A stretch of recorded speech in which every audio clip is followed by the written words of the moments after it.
Hello dear students, आज आपण तुमच्या 8व्या पाठाला आपण मागच्या भागामध्ये सुरुवात केली होती, ज्याचे नाव होतं उपयुक्त व उपद्रवी सूक्ष्मजीव.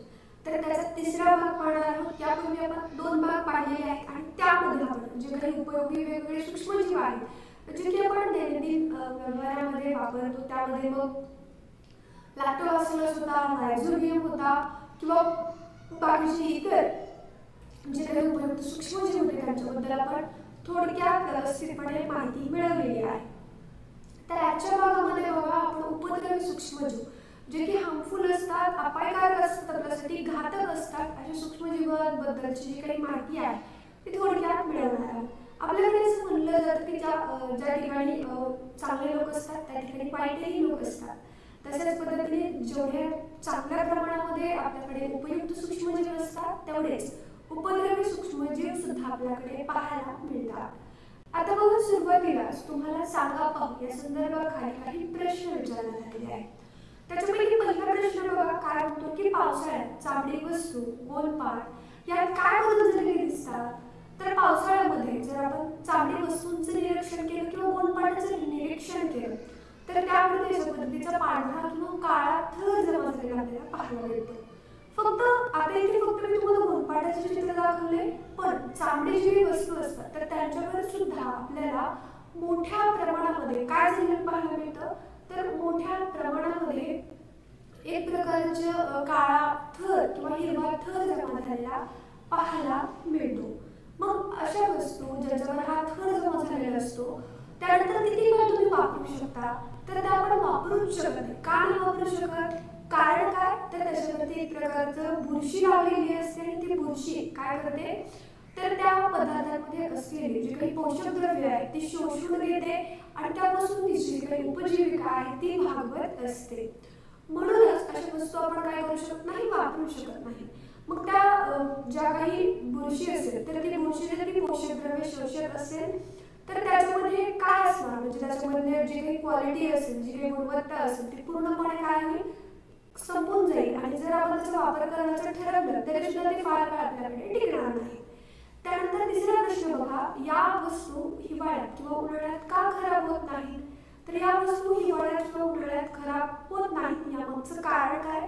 तर यामागचं कारण म्हणजे हिवाळ्यात आणि उन्हाळ्यात जे काही वातावरण आहे तर वातावरणामध्ये आर्द्रता काय असते, थोडीशी कमी असते.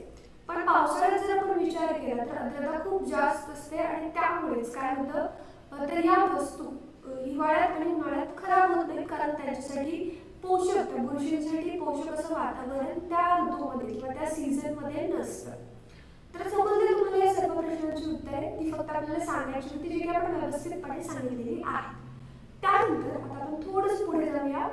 तर बघा, हवेमध्ये कवकांचे सूक्ष्म बीजाणू असतात. जे काही हवा असते त्यामध्ये कवकांचे काय असतात, सूक्ष्म बीजाणू, म्हणजे छोटे छोटे असे काय असतात तर बिया असतात. बीजाणू म्हणजे काय तर बिया, थोडक्यात बिया असतात. त्यानंतर पुढे ओलावा मिळाल्यास सुती कापड, गोणपाट, चामडी वस्तू, लाकूड अशा कार्बनी पदार्थावर हे बीजाणू रुजतात.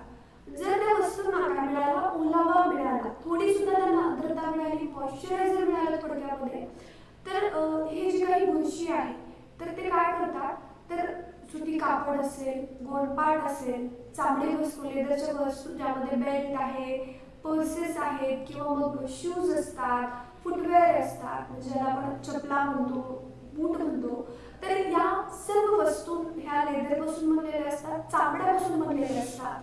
लाकूड अशा कार्बनी पदार्थांवर हे बीजाणू काय करतात तर सहजतेने रुजले जातात. कवकांचे तंतू या पदार्थात खोलवर शिरून स्वतःचं पोषण व प्रजनन करतात. कवकाचे जे काही तंतू आहेत, तंतू म्हणजे काय तर धागे आहेत, तर हे त्या पदार्थात काय होतात, खोलवर शिरतात, स्वतःचं पोषण करतात, म्हणजे स्वतःला जे हवे ते पोषक द्रव्ये घेतात, न्यूट्रिशन्स घेतात आणि काय करतात तर प्रजनन करतात.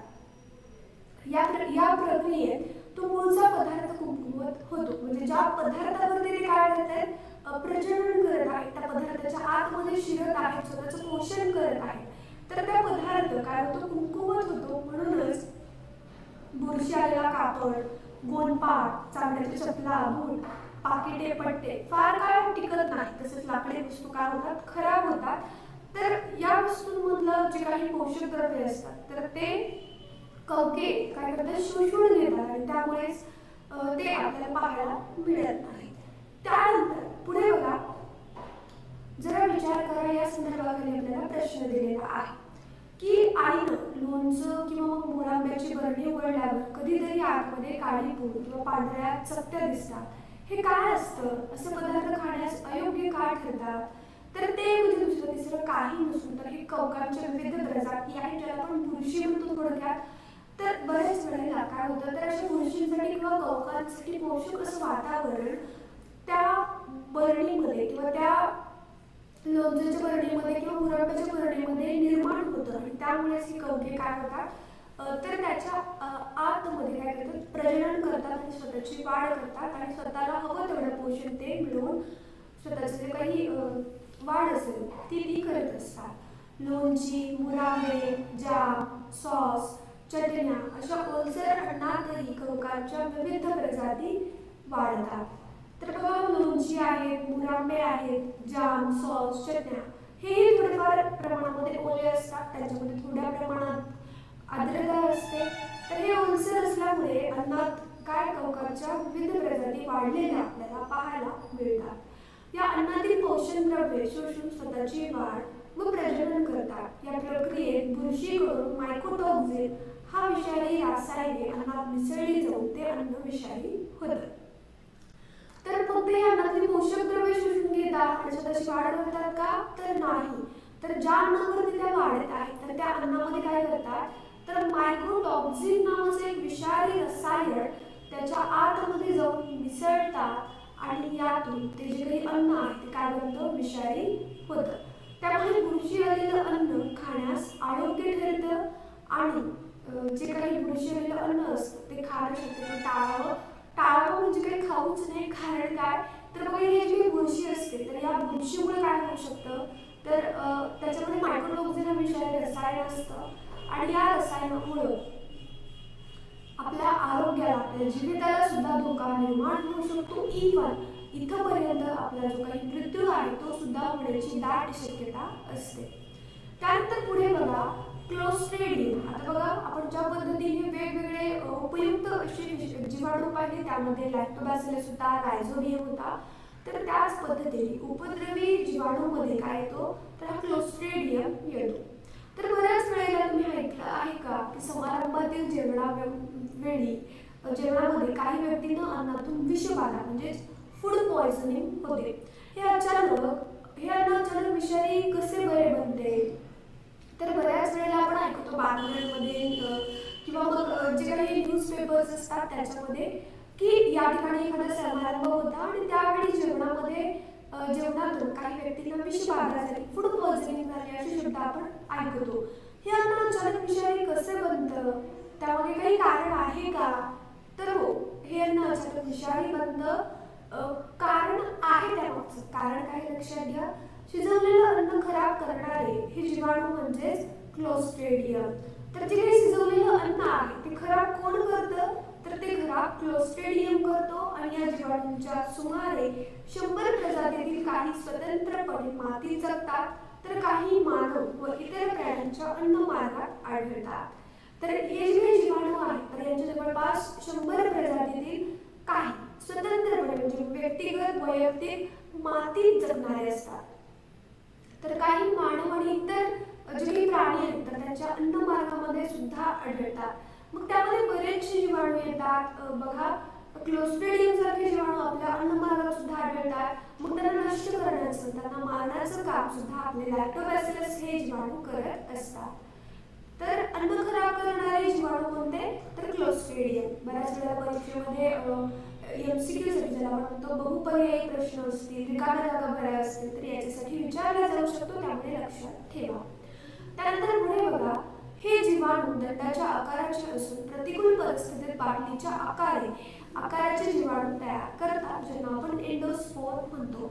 तर हे प्रामुख्याने याचा मुख्य आकार कोणता आहे, तर हे दंडाच्या आकाराचे असतात.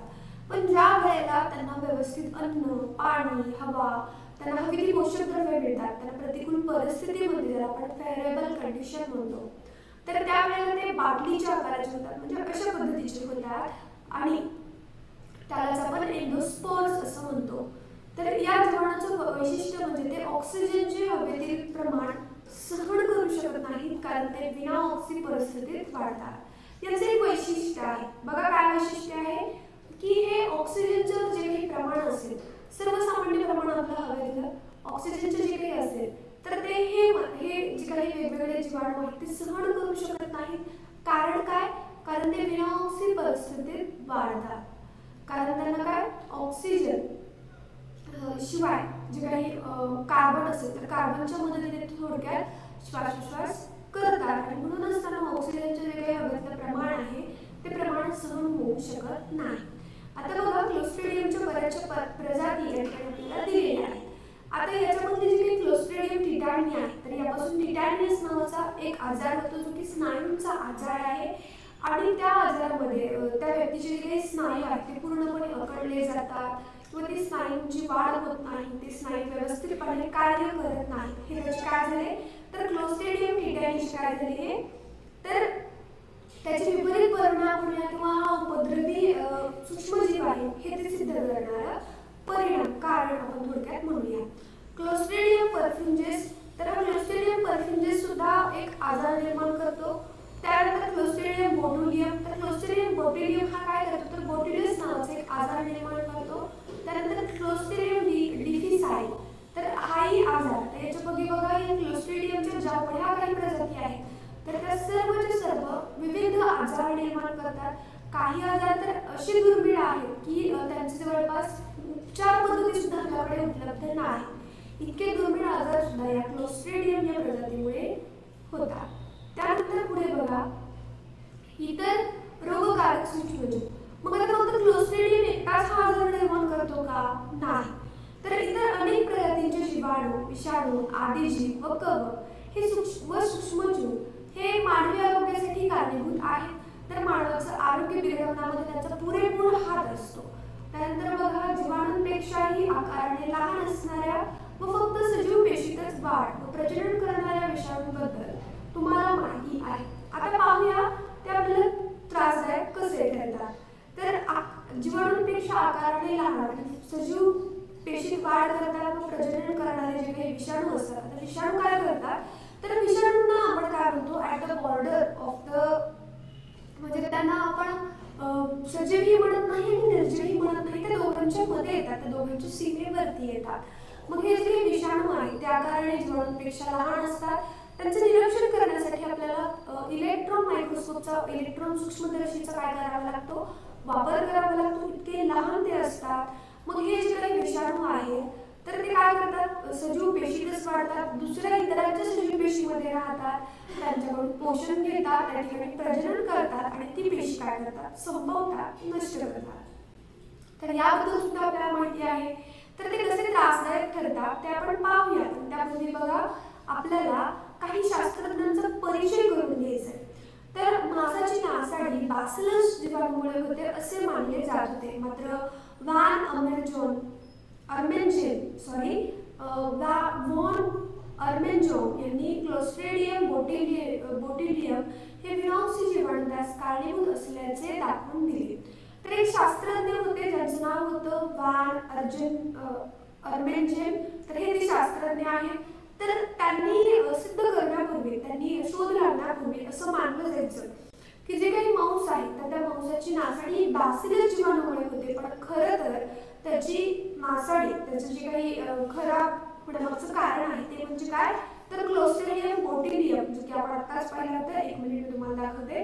तर बघा हा आहे क्लोस्ट्रिडियम बोट्युलियम, जो की मांस, जे काही मांस असतं तर ते खराब होण्यासाठी काय ठरतं, हे कारणीभूत ठरतं. हे या शास्त्रज्ञांनी सिद्ध केलं. त्यानंतर दुसरे शास्त्रज्ञ बघा, दुसरे शास्त्रज्ञ आहेत इदा बेन्स्टन यांनी शिकागो विद्यापीठातून सूक्ष्मजीवशास्त्राचं उच्च शिक्षण घेतलं.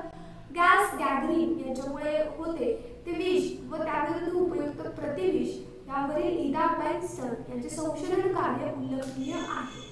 तर इदा बेन्स्टन विन्स्टन या शिकागो विद्यापीठात काय करायच्या, सूक्ष्मजीवशास्त्राचं ते उच्च शिक्षण घेतलं त्यांनी। गॅस गॅदरिंग याच्यामुळे काय होतं तर विष ज्याला आपण टॉक्सिन म्हणतो आणि त्यावेळी उपयुक्त प्रतिविष ज्याला आपण अँटीटॉक्सिन म्हणतो, तर यावर इदा बेन्सन यांनी संशोधन कार्य केलं, ते खूप उल्लेखनीय होतं।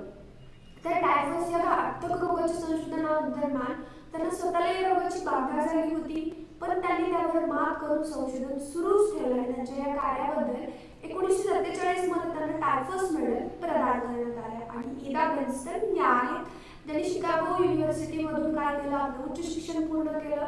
त्यानंतर त्यांनी गॅस गॅदरिंग तर विष आणि प्रतिविष याच्यावर संशोधन उल्लेखनीय संशोधन केलं आणि या काळामध्ये त्यांना टायफस या घातक रोगाची काय झाली संशोधन करताना बाधा झाली, तरी सुद्धा त्यांनी तेवढ्या अनुकूल परिस्थितीमध्ये प्रतिकूल परिस्थितीमध्ये सुद्धा काय केलं त्यांनी, तर त्यांचे जे संशोधन होतं तर ते सुरूच ठेवलं।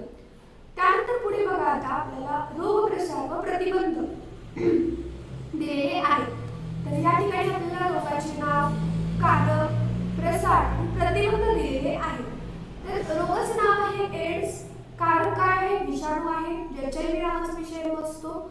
तर प्रसार कशा पद्धतीने होतो, तर प्रसार एड्स झालेल्या व्यक्तीच्या शरीरातील रक्त, वीर्य, आईचं दूध यातून होतं। प्रतिबंध काय आहेत यावरती, तर इंजेक्शन, सुया पुन्हा पुन्हा न वापरणं, सुरक्षित लैंगिक संबंध ठेवणं। तर बघा पूर्वी काय केलं जायचं, पूर्वी जे काही इंजेक्शनच्या सुया आहेत त्या भारतामध्ये बनवल्या जायच्या नाहीत, आपण इतरांकडून इतर देशांकडून घ्यायचो। मग पूर्वी काय केलं जायचं, जे काही सुया पूर्वीच्या रुग्णाला देण्यात आलेलं इंजेक्शन होतं तर त्या सुयांना उकळत्या पाण्यामध्ये टाकलं जायचं, त्याचं निर्जंतुकीकरण केलं जायचं आणि जर त्याचे निर्जंतुकीकरण व्यवस्थितपणे नाही झालं तर त्याचे परिणाम त्याच्यामधले जे काही जंतू असतील तर ते दुसऱ्या रुग्णामध्ये काय केले जायचे, ट्रान्सफर केले जायचे। अशा पद्धतीने पूर्वी एड्सचे जे काही प्रमाण आहे ते खूप मोठ्या प्रमाणात वाढायचं। पण आता आपण जर पाहिलं तर या प्रतिबंधामधले जे काही उपाय सांगण्यात आलेले आहेत ते आपण पुरेपूर याची काळजी घेतो। त्यानंतर पुढचा आजार आहे कावीळ। तर कावीळचा कारक कोण आहे, कावीळ कशामुळे होते, तर कावीळ हा विषाणूमुळे होतो, त्याचं नाव आहे हिपॅटायटिस। मग त्याच्यामध्ये प्रकार पडतात A, B, C असे बरेचसे प्रकार पडतात। मग याचा प्रसार कुठून होतो, दूषित पाणी आहे, अन्न आहे यातून होतो। प्रतिबंध काय आहे, स्वच्छ गाळलेलं पाणी, अन्न झाकून ठेवणं। त्यानंतर पुढे बघा रोगाचं नाव काय, इन्फ्लुएन्झा, त्याचा सुद्धा इन्फ्लुएन्झा नावाचा विषाणू आहे। तर प्रसार कशामुळे होतो, तर त्या ज्या व्यक्तीला हा इन्फ्लुएन्झा आजार झालेला आहे तर त्या रोगाच्या संपर्कात जर आपण आलो तर त्यावेळेला काय होतं, तर त्यावेळेला त्याची लागण आपल्याला होते। प्रतिबंध काय, तर रोगाशी संपर्क टाळणे व स्वच्छता करणं। त्यानंतर पुढे गोवर किंवा कांजणे आपण म्हणतो, तर तो सुद्धा विषाणूमुळे होतो, रोगाच्या संपर्कात आल्यामुळे हा आजार होतो। यावरती प्रतिबंध असा आहे की निर्जंतुक पाणी असेल, स्वच्छ अन्न असेल, लसीकरण करणं असेल, या सर्व गोष्टी आपल्याला करायच्या आहेत। त्यानंतर बर्ड फ्लू किंवा स्वाईन फ्लू हा सुद्धा H1N1 या विषाणूमुळे होतो। रोगी पक्षी असतील, प्राणी असतील तर यांच्यापासून हा आजार पसरला जातो। तर मागे बघा काही दिवसांपूर्वी बर्ड फ्लूची साथ निघाली होती, त्यावेळेला जे काही पोल्ट्री फार्म्स होते तर त्याच्यामधले बऱ्याच पक्ष्यांना जिवंतपणे मारलं गेलं होतं या रोगाच्या भीतीमुळे। त्यानंतर प्रतिबंध बघा, स्वच्छता व योग्य शिजवलेलं मांस। त्यानंतर डेंगी ताप किंवा ज्याला आपण डेंग्यू म्हणतो तर हाही विषाणूमुळे पसरतो। डासांचा दंश हा त्यामागचं प्रसाराचं कारण ठरतं। परिसराची स्वच्छता, पाणी साठून न देणं, डासांवर नियंत्रण ठेवणं हे काय असेल त्याच्यासाठी प्रतिबंध असेल। आपल्या परिसरात बऱ्याचशा ठिकाणी उड्यावर पाणी असतं तर त्या पाण्यामध्ये जे काही डास असतील तर त्यांची पैदास होण्याची शक्यता असते, तर त्याच्यावरती प्रतिबंध करणं असेल किंवा मग परिसराची स्वच्छता असेल तर या सर्व गोष्टी आपण करायला हव्यात। त्यानंतर पुढे बघा निमोनिया। तर निमोनियासाठी कारक काय, जीवाणू। प्रसार काय आहे, तर रोगाकडून हवेत येणारे सूक्ष्म थेंब। तर निमोनियामध्ये काय होतं, बऱ्याचदा सर्दी होते सुरुवातीला आणि त्या सर्दीद्वारे, शिंकेद्वारे जे काही थेंब असतात, सूक्ष्म थेंब असतात हवेत पसरले जाणारे, तर त्याद्वारे हा आजार पसरतो। प्रतिबंध काय आहे, लसीकरण आहे, रोगापासून दूर राहणं। पुढे आहे कुष्ठरोग। तर कुष्ठरोगासाठी कारक काय, जीवाणू। प्रसारग्रस्त रोगाशी दीर्घकाळ साधून राहिल्यामुळे रोगाचे संपर्क व त्याची वस्तू वापरणं आपल्याला टाळायला हवा. त्यानंतर पुढचा आजार आहे कॉलरा, ज्याला पटकी सुद्धा म्हणलं जातं आपल्याकडे. तर तोही एका जीवाणूमुळे होतो. दूषित अन्न पाण्यामुळे त्याचा प्रसार होतो. प्रतिबंध स्वच्छ अन्न व पाणी. ही ताप ज्याला आपण मलेरिया म्हणतो त्याच्या कारक आहे आदिजीव, ज्यामध्ये प्रोटोझोआ किंवा मग इतर अमिबा यासारखे सजीव येतात. तर प्रसार डासांचा दंश आहे. अस्वच्छ परिसर आहे किंवा मग परिसराची स्वच्छता, पाणी साठवून न देणं, डासांवर नियंत्रण ठेवणं असे प्रतिबंध आपण या ठिकाणी करू शकतो. शेवटचा आहे केसातील कोंडा, नायटा, गजकर्ण, त्वचेवरील चट्टे. तर यासाठी कारक कोण आहे तर कवक.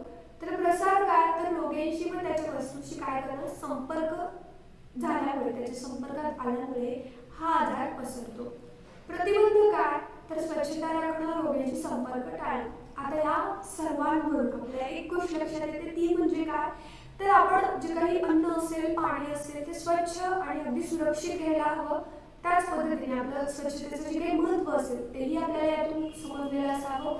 किंवा मग कुठल्याही व्यक्तीच्या कुठल्याही रोगाच्या संपर्कात येताना आपण काळजी घ्यायला हवी. प्रॉपर सॅनिटायझेशन करायला हवं, निर्जंतुकीकरण करायला हवं. अशा बऱ्याच गोष्टी याच्यामध्ये आपल्याला कॉमन पाहायला मिळतात. त्यानंतर पुढे बघा, जरा डोके चालवा या संदर्भात आपल्याला काही प्रश्न विचारलेले आहेत, त्यांची उत्तरे लक्षात घ्या. तर लोणच्याच्या भरणीला आतून मीठ लावतात व फोडीवर तेलाचा थर ठेवतात. तो कशासाठी तर आता यामध्ये जे काही मीठ असेल ते परिरक्षकाचं काम करतं. तर तेल किंवा मीठ हे परिरक्षकाचं काम करतात. त्यामुळे काय होतं तर जे काही सूक्ष्मजीव आहेत तर त्यांची वाढ होत नाही. त्यांची वाढ न झाल्यामुळे अर्थातच त्यांची वाढ न झाल्यामुळे काय होतं तर ते जे काही लोणचं असेल किंवा मग इतर पदार्थ असतील तर ते व्यवस्थित राहतात, बरेच दिवस चांगले राहतात, ते खूप काळ टिकतात. दुसरा प्रश्न आहे विकतचे खाद्यपदार्थ टिकवण्यासाठी त्यात कोणती परिरक्षके मिसळली जातात तर विकतचे खाद्यपदार्थ टिकवण्यासाठी त्यात सोडियम बेन्झोएट आहे किंवा इतर नायट्रोजन वायू आहे. तर असे वेगवेगळे परिरक्षके मिसळली जातात. त्यानंतर बघा तिसरा कवके, कवक वर्गाचे इतर वनस्पती व प्राण्यांना होणारे काही उपयोग शोधा. जे काही कवक वर्ग आहे तर ते बऱ्याच वेळेला काय होतात तर कवकाचे मशरूम नावाचा प्रकार तुम्ही पाहिला असेल तर तो मोस्टली भारतामध्ये किंवा भारताच्या बाहेर त्याची भाजी किंवा मग वेगवेगळे अन्नपदार्थ बनवून ते खाल्ले जातात. पण बऱ्याच वेळेला त्याच्याबद्दलचं ज्ञान नसल्यामुळे, अपुरी माहिती असल्यामुळे विषबाधा सुद्धा झालेले प्रकार आपल्याला पाहायला मिळतात. त्यामुळे एखाद्या गोष्टीबद्दल जर आपल्याला पूर्ण ज्ञान असेल तरच त्या गोष्टी आपण कराव्यात. त्यानंतर बघा पुढे चौथा आहे दगडफूल, ज्याला आपण लायकेन म्हणतो. या मसाल्याच्या पदार्थाची रचना कशी आहे, त्याचा आणखी उपयोग कुठे होतो तर पाहूया आपण. दगडफूल अशा पद्धतीचं असतं. तर या दगडफुलामध्ये काय होतं तर हे दगडफूल हे सहजीवी संबंधातून निर्माण झालेलं असतं. मग ते फंगी ज्याला आपण कवक आणि काय म्हणतो बुरशी, तर या दोघांच्या मिश्रणातून काय होतं तर हे दगडफूल तयार होतं. तर याच्यामधलं जे काही बुरशी असते तर ती बुरशी काय करते तर ती बुरशी आणि कवक ते एकमेकांना अन्न आणि खनिजांची, पाण्याची काय करतात देवाणघेवाण करतात आणि त्यातूनच या लायकेनची म्हणजे या दगडफुलाची निर्मिती होते. मग हा लायकेन मसाल्याच्या पदार्थांमध्ये वापरला जातो. त्याच पद्धतीने या लायकेन पासून बरेचसे काय केले जातात औषधं बनवले जातात. ल्युकेमिया नावाचा जो काही आजार कॅन्सर आहे तर कॅन्सरमध्ये या लायकेन पासून बनवले येणारे जे काही औषध आहेत ते मोठ्या प्रमाणामध्ये त्याच्यावरती प्रभावी ठरत आहे. त्यानंतर पाचवा प्रश्न बघा, खाद्यपदार्थ विकत घेताना ज्यांच्या वेस्टनावर निर्मितीची व खराब होण्याची तारीख छापलेली असेल असेच पदार्थ का घ्यावेत. कारण बघा ते खाद्यपदार्थ जर खराब झालेले असतील तर त्याचे विपरीत परिणाम आपल्या आरोग्यावरती होऊ शकतात आणि म्हणूनच आपण खाद्यपदार्थ घेताना त्यांच्या वेस्टनावरची निर्मितीची व खराब होण्याची जी तारीख असेल तर ती व्यवस्थितपणे तपासून घ्यावी. त्यानंतर पुढचा प्रश्न बघा, माहिती मिळवा. तर सूक्ष्मजीवांमुळे वनस्पती व प्राण्यांना होणारे रोग कोणते आहेत व त्यावर काय उपाययोजना करता येतात. तर सूक्ष्मजीवांमुळे वनस्पतींना व प्राण्यांना होणारे बरेचसे रोग आहेत. त्यावर उपाययोजना म्हणजे काय तर स्वच्छ सुरक्षित असं अन्न पाणी घेणं, त्याच पद्धतीने कायम स्वच्छता राखणं, जेवढे काही प्रतिबंध आहेत वेगवेगळ्या आजारांसाठी तेवढे सर्व प्रतिबंध पाळणं आणि यातूनच आपण काय करू शकतो आपली जी काही सुरक्षितता आहे ती बाळगू शकतो. तर विद्यार्थी मित्रांनो, अशा पद्धतीने आपला जो काही 8वा पाठ होता तो या ठिकाणी संपतो. तर याप्रमाणेच या पाठाचा जो काही स्वाध्याय आहे किंवा यापूर्वीचे याचे भाग आहेत, त्यानंतरचे पाठ आहेत, यापूर्वीचे पाठ आहेत, तर ते पाहण्यासाठी तुम्हाला आपल्या चॅनलच्या प्लेलिस्टमध्ये जावं लागेल. त्या ठिकाणी तुम्हाला इयत्ता 9वी विज्ञान या फोल्डरमध्ये सर्व व्हिडिओज मिळतील. तर ते पहा, त्यांचा व्यवस्थितपणे अभ्यास करा, काळजी घ्या स्वतःची. त्याच पद्धतीने बघा, आपले बरेच सोशल मीडिया अकाउंट्स आहेत, तर त्यामध्ये आपले टेलिग्राम चॅनल असेल, इंस्टाग्राम अकाउंट असेल, तर त्याचे सुद्धा लिंक्स तुम्हाला या व्हिडिओच्या डिस्क्रिप्शन बॉक्समध्ये मिळतील. त्याही ठिकाणी तुम्ही जॉईन होऊ शकता. तर विद्यार्थी मित्रांनो, आपण इथे थांबूया. लवकरच भेटू आपण पुढच्या भागामध्ये नवीन व्हिडिओ सोबत. तोपर्यंत व्यवस्थितपणे अभ्यास करा, काळजी घ्या स्वतःची. Bye guys, take care, see you again later in next session.